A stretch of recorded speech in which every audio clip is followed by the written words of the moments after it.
Hi everyone! I just got my hands on this facial steamer and I couldn't wait to share it with you.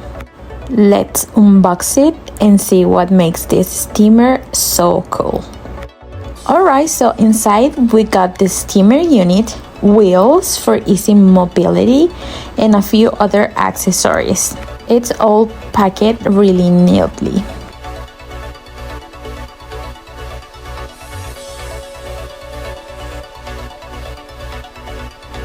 Putting it together is a total breeze. Just attach the wheels, hook everything up, and you're all set to go. It's super straightforward. It's super simple to use.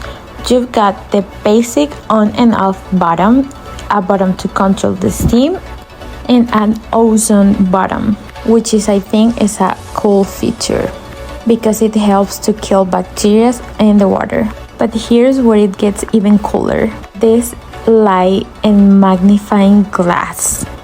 The light is perfect for illuminating the face, and this magnifying glass, look every single detail. Now for the fun part, using it.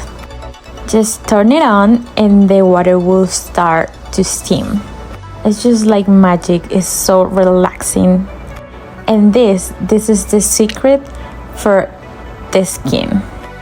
My boyfriend is so happy because now he's gonna have spa day free at home. This opens up your pores, it irritates the skin and feels amazing. You won't regret it.